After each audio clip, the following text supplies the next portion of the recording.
And what up, though, people? We are back. And you know what? We're going to have to update some of these reads because at the time, the Lions were like the only team that was worth putting on these reads. And now, all of a sudden, like it's a few months later, we just got Sabbath in here. The Tigers are like, hey. So, you know what? We're going to have to make sure they get in on some of these things for sure. But we got the legend, Detroit News, Rod Beard, the sports editor-in-chief of the Detroit News. And you guys already know we got to welcome him during our Woodward Pistons segment with the drum roll. So let's get that going, y'all. Let's rock. Hey, yo! Shout out and welcome to the legend, Detroit News, Rod Beard. Before we go to him, I just wanted the people to see the back screen real quick. You got the next one up? Yeah. It was dope. I just need the people to see it. The Breslin Center. It was a home game last night for the Detroit Pistons. I know, JB, you might have some of those pictures as well. Oh yeah, I have some of them. Yeah, it was a dope experience. So I'll get Rod back in here while you guys get that stuff up. It was dope. Hey. Shout out to the Golden Voice, Neil Rule. He was on the radio call last night. Devin Booker in the building wearing Michigan State. No, he's on the – I don't care. Anything to get him on this Pistons roster. Not coming. Dream killer. Stop it. I'm sorry. Stop it. You know just don't get your hopes up, man. I love Devin Booker. We're going to talk more about this. Not coming. We're going to – KG does not exist right now. We're going to – Okay, go ahead. I got in typical Pistons fashion, we will get him when he's 35 and shooting mid-range shots all the time. My man that's what it's going to be. That's what it's going to be. You said Chris Webber in the Pistons uniform. You know what? Let's get Rod's thoughts going, and we got to talk about the Pistons, East Lansing. I got some audio from JB Bickerstaff and from Jaden Ivy, man, about his coach. Some interesting stuff there. But Rod, take it away with Rod's thoughts, man. You're glowing with Tigers fever right now. Preseason basketball is just fun to have back, and that first Pistons preseason game against the Bucks on ESPN of all places, and they play like that. Hey, you take them where you can get them. If you only got 14 last year, you take a preseason one and you walk away. But I think it was good to see the chemistry with Cade and Jalen Duren. A couple of good pocket passes. You see the activity that Duren has. But Jaden Ivy was the takeaway for me that the work that we thought he needed to put in and being active in that second group, coming in and doing that was something good to see. It's a step.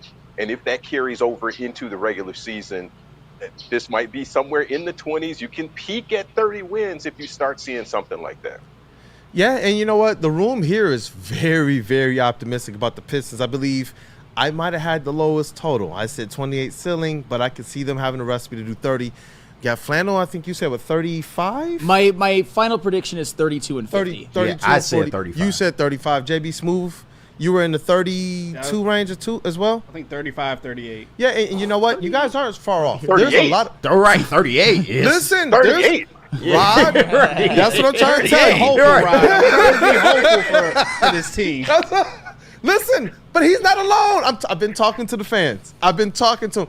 Fans are very optimistic. They believe in the changes that the Pistons have made in the front office. They believe in the vets that we have right now. And they believe, you know what, in JB Bickerstaff, in this process that I keep hearing, in the organization that I keep hearing, and they're getting optimistic. Me personally, Cody, Vinny Goodwill of Yahoo Sports and other people, I'm like, man, I don't know if I can get sucked back in like this again. I want to see this thing work, and it's cool to see it from this technical standpoint now, but one of the things that I absolutely love when you talk about JB Bickerstaff and the impact he's having on his squad, Jaden Ivy serves as one of the biggest litmus tests. And I just want you guys to hear Jaden Ivy. Got a chance to talk to him after the game last night. He started off preseason with a bang. You got that video? That's right. And just to follow up on that, beyond what you bring to it as well, how much of it is JB Bickerstaff and the offensive system he's trying to instill with you all now? Yeah, it's been great. Obviously, I've had the ball a lot more, so I've been able to make plays with the ball. So credit to obviously my coach, putting me in a position to do that. And obviously when I do have the ball, I have to make sure I'm taking care of it and making sure I'm putting my teammates in a better position and our team as well, and making the right plays. It comes with responsibility. So. Definitely up for that challenge and continuing to grow.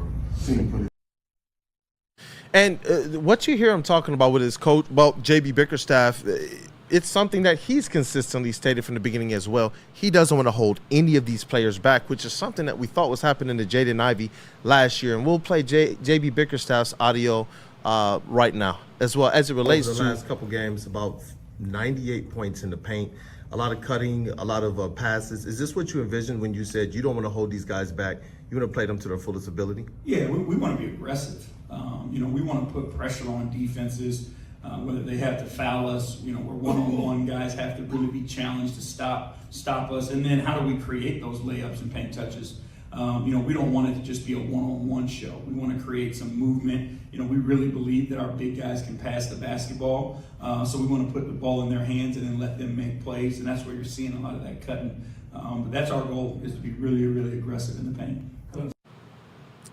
And I love that answer from JB Bickerstaff, because that's what we wanted to see out of all these young players. Put them in a position to succeed. We know what his skill set is. And I believe that the shooting was also, like the shooters that they brought to the team, was also going to help Jaden Ivy just as much as it helped Cade Cunningham. In that first half of the game, they combined for 12 assists, that backcourt. So I do think that they'll be able to make it work. Did you have any questions for Rod as it relates to Jaden Ivy before we get into our swish or break? Not swish or break. Let me just ask this. I kind of asked a variation to this question to Kool-Aid on Monday after the first preseason game, but I'll go Jaden Ivy specific. Is there anything you've seen from him in these first two games that can translate to him having a better season this year than this previous year? The decision-making and the composure. He's playing at the right speed. He's not out of control and losing the ball, and a couple of turnovers last night, but that's not too concerning. I think it's just he's got his head on straight, and his speed with his body is matching his thinking processes speed. And disseminates information to them. It's just easier for them to understand. Jalen Duren said that. B. Stu said that. Jaden Ivy said that. Cade, all of your top young players. And I'm sitting here like, what's been going on? Jaden Ivy referenced the fact that he's had 3 coaches, and to this point, things feel much more clear and succinct right now. And that's why our swish or brick is centered around the impact JB Bickerstaff will have on this Detroit Pistons team. DJ KG in the building. What up? Hey, let's get this thing going. All right, let me get some music going. This is Swish or Brick, and like you iterated, reasons why JB Bickerstaff will help lead this Pistons team to 30 wins.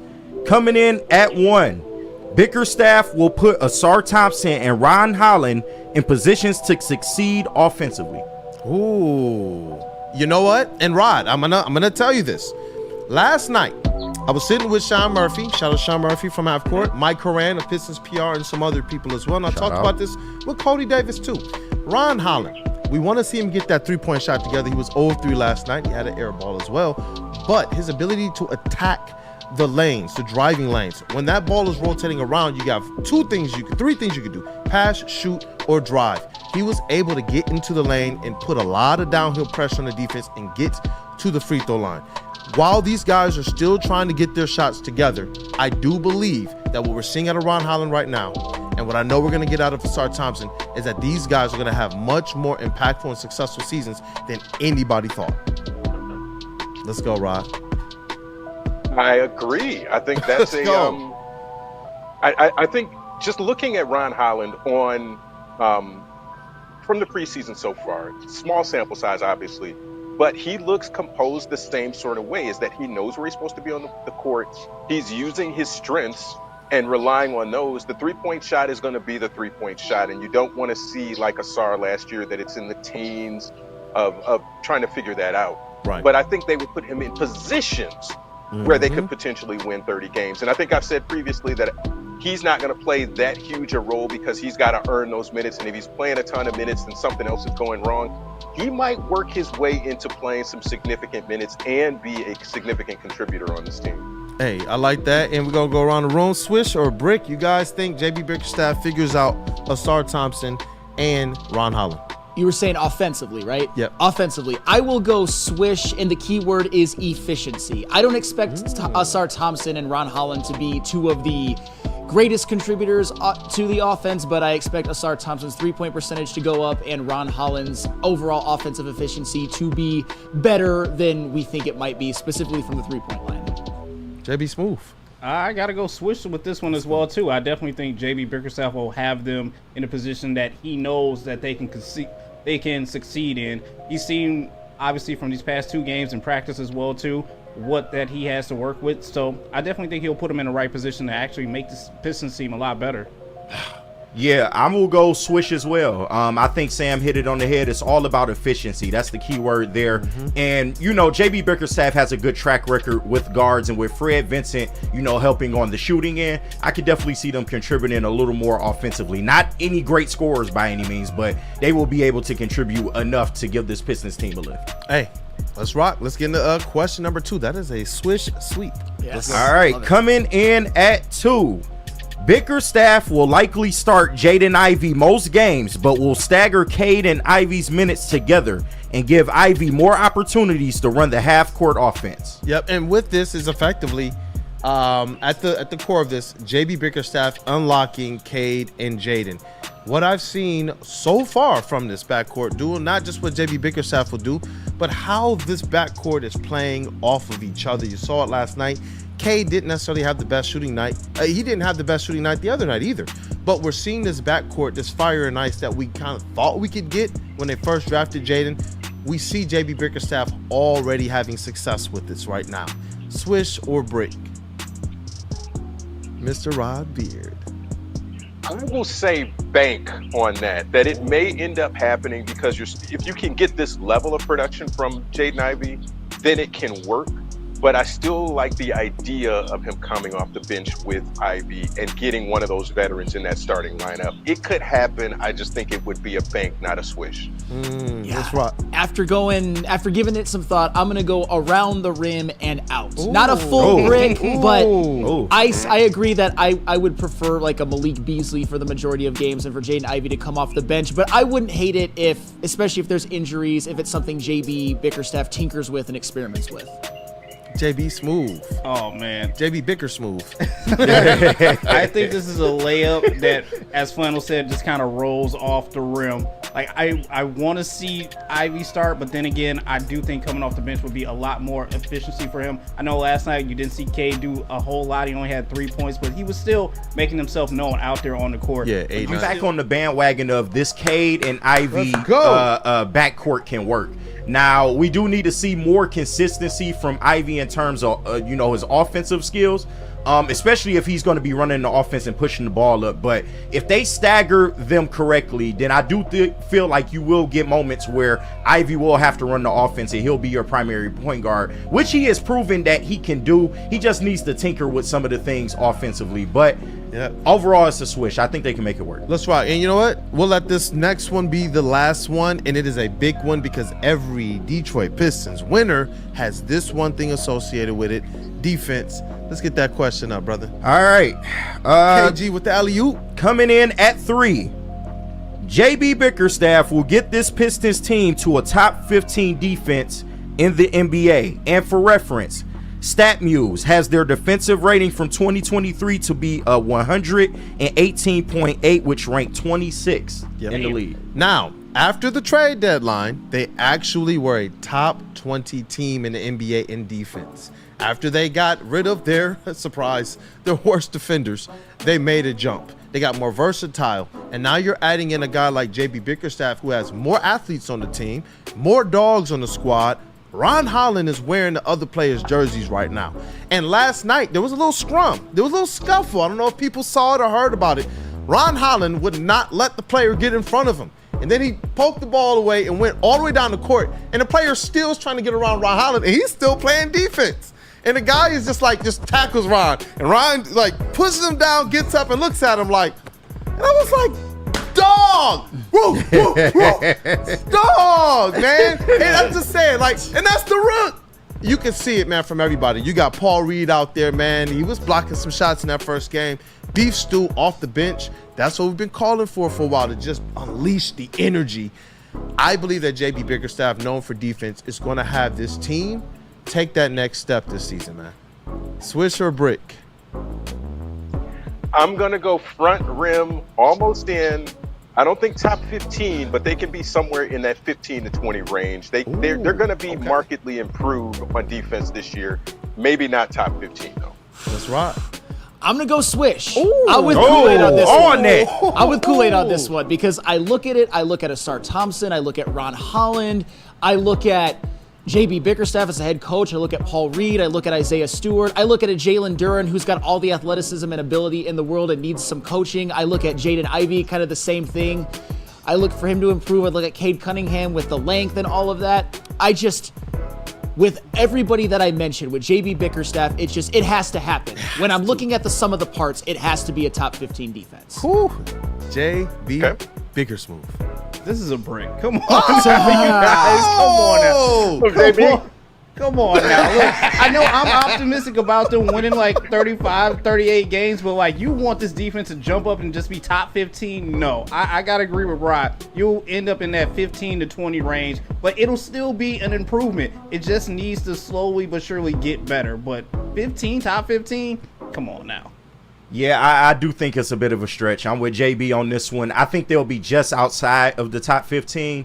But they do have a lot of hope, going forward. Or Asar Thompson, he's only a second-year player coming off of blood clots. You don't know what the availability will be there. Also, Ron Holland, who plays great defense. I do feel like he'll be a contributor, but I think it's just going to take some time for them to mesh, man. So not yet, but they will take a small step. They'll probably be 17th to 18th. I can see it. Yeah, and that's better conversation. Initially, the preface was that they will be a top 15 team in the second half of the season, but you know what? Let's get there for the whole season. Let's at least make that the goal. But it's cool to see that through the exercise with this coaching staff, with the new players, and with the young guys, I believe getting the development that they need, we should see ample improvement. Even if it's not necessarily in the win column that we predict, we should see ample improvement. And through these preseason games, they just look more comfortable. They look more free-flowing.